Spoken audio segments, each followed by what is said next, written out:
안녕하세요, 코비스의 피터입니다. 네, 오늘은 최근 비트코인 가격이 요동을 쳤었는데 이에 대한 말씀을 좀 드리고자 합니다. 지난 한 주 여러 가지 뉴스가 있었죠. 그레이스케일이 SEC와의 소송에서 이겼다는 이제 그런 뉴스가 있었습니다. 이에 반응해서 비트코인 가격이 28,000, 9,000 정도까지 단숨에 올랐었는데, 이후에 지난주 금요일쯤부터 가격이 빠르게 조정을 받으면서 지금 현재 25,000불, 26,000불 사이를 왔다 갔다 하고 있는 그런 상황입니다. 그래서 이에 대해서 매체에서는 이제 비트코인 ETF 승인이 지연이 되어서 라는 식의 헤드라인이 많이 나오고 있는데, 이에 대해서 좀 이제 짚어볼까 합니다. 일단 사실관계를 한번 좀 따져볼 필요가 있을 것 같아요. 구독, 좋아요, 알림 설정 부탁드릴게요. 그레이스케일 승소 이후에 ETF 지연 뉴스가 한 3일 후에 나왔는데, 내용을 보면은 블랙락을 포함한 7개의 ETF 신청서가 통째로 지연이 됐다는 그런 뉴스가 한국 시간으로 이제 금요일 날 새벽에 나왔습니다. 그런데 이 시간을 우리가 좀 조목조목 따져보면은 시장이 조정받은 시기하고 이 뉴스가 나온 그 시기하고 좀 갭이 있습니다. 비트코인 가격을 보면은 한국 시간으로 9월 1일 새벽 12시 정도부터 조정을 받기 시작했는데요. ETF 승인 지연에 관한 뉴스는 한 3시간 뒤인 4시경에 나왔습니다. 그러니까 비트코인 시장의 조정이 더 먼저 시작된 거죠. 그래서 비트코인 시장의 조정이 ETF 승인 지연에 의한 거라고 얘기하기에는 조금 무리가 있을 것 같아요.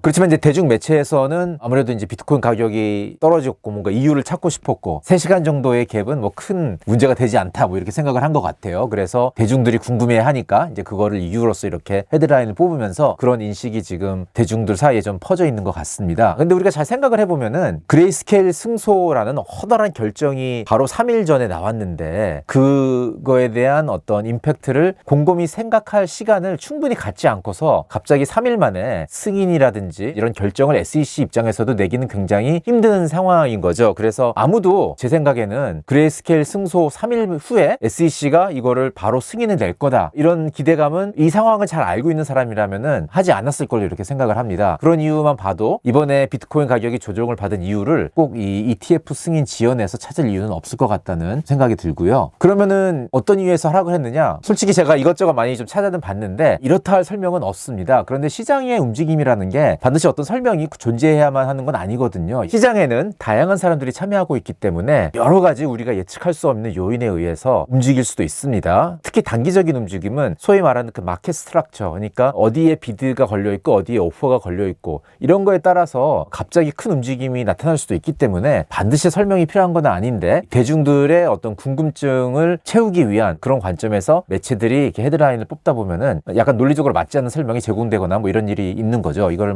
어떤 사람들은 전문적으로 포스트 내러티브 컨스트럭션이라고 이렇게 설명을 하는 사람도 있긴 한데, 어쨌든 그런 현상이 대중 매체에는 존재한다는 거 우리가 인식을 해야지 뭔가 시장을 우리가 이해를 하려고 할 때 또 혼돈이 생기는 걸 좀 막을 수 있지 않을까 이렇게 생각이 됩니다. 그러면 ETF에 대해서는 그럼 앞으로 어떻게 전개될지 이제 우리가 생각을 해보면은, 이미 대중 매체나 이런 데서 좀 많이 나온 이야기이긴 하지만은 ETF 신청이 있은 후부터 240일 내에 최종적인 결정을 SEC는 내려야 되는 거고요. 그렇지만 그 이전에 이제 작은 데드라인들이 있는 거죠. 그래서 그 작은 데드라인이 올 때마다 승인이냐 반려냐 혹은 지연이냐 이러한 결정을 내야 되는 거고, 그러한 작은 데드라인의 첫 번째 데드라인이 이제 지난 9월 초에 있었던 거고요. 그 다음에 이 다음번에 그러면 작은 데드라인은 10월 중순경으로 이렇게 예상이 됩니다. 지금 신청된 건이 한 10개 정도가 있는데, 이 모든 신청건마다 그 작은 데드라인의 날짜가 조금씩 차이는 있지만은 아마 SEC는 이 10개를 다 통틀어 가지고 한꺼번에 승인을 하든지 한꺼번에 반려를 하든지 이런 결정을 통틀어서 해야 되는 이제 그런 입장에 있기 때문에 아마 그런 결정이 한 10월 중순 정도에 나오지 않을까 이렇게 생각이 되고요. JP모건 같은 경우에는 최근에 SEC가 궁극적으로는 승인을 할 걸로 이렇게 리포트를 내기도 했습니다. 이번에 그레이스케일이 승소를 함으로 인해서 SEC의 선택지가 많이 줄어들었기 때문에 결국에는 승인이라는 선택지를 택할 수밖에 없다, 이런 리포트를 내기도 했습니다. 그래서 많은 사람들이 상당히 높은 가능성으로 이제 승인이 될 거를 예상을 하고 있는 것 같긴 한데요. 제 생각도 과거 어느 때보다 지금 가능성이 높기는 하지만은, 만약에 SEC가 승인을 거절하고 싶으면은 방법이 있기는 합니다. 승인 가능성이 높기 때문에 이 부분을 너무 강조하고 싶지는 않지만은, 지금 현재 SEC는 굉장히 정치적으로 모든 판단을 하고 있기 때문에 100% 장담을 할 수가 없어서 이러한 가능성도 있다는 차원하에서 한 가지 시나리오를 공유 드려보고자 합니다. 이제 어떤 시나리오냐면은, 이번에 그레이스케일이 승소를 하면서 법원이 한 얘기는 과거에 SEC SEC가 거절을 하면서 사용을 했던 이유들, 이제 비논리적이다라는 이제 그런 이유였는데, 과거에 SEC가 사용하지 않았던 또 새로운 논리가 하나 있습니다. 바로 ETF의 커스터디 업체에 대한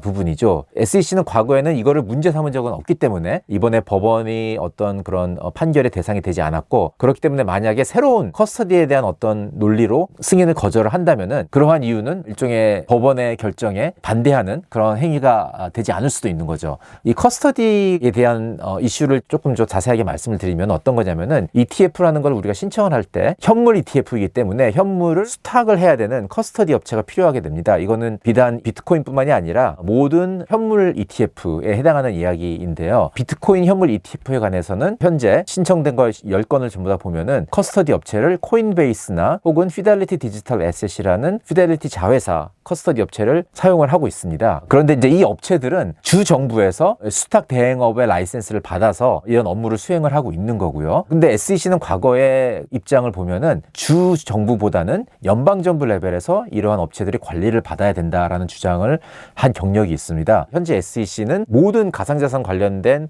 결정을 굉장히 정치적인 관점에서 내리고 있기 때문에 결국에는 정치적 셈법에 의해서 최종 판결을 낼 것 같고, 만약에 지금 현재는 정치적인 셈법이 상당히 SEC한테 불리하게 돌아가고 있는데, 만일 하나라도 계속 현재의 입장을 고집하겠다, SEC가 그렇게 결정을 할 경우에는 이러한 명분도 만들 수 있다라는 차원에서 공유를 드려봤습니다. 지금 현재 전문가들은 대부분 다 높은 가능성을 점치고 있고요. 특히 이제 블룸버그 ETF 애널리스트들은 최근 그레이스케일 승소 이후에 현물 ETF 승인 가능성을 기존의 65%에서 75%로 이렇게 올리기도 해서 지금 현재 대부분의 의견들은 상당히 높은 확률로 승인 가능성을 점치고 있다라고 말씀드릴 수 있겠습니다. 네, 오늘은 여기까지입니다. 바이바이.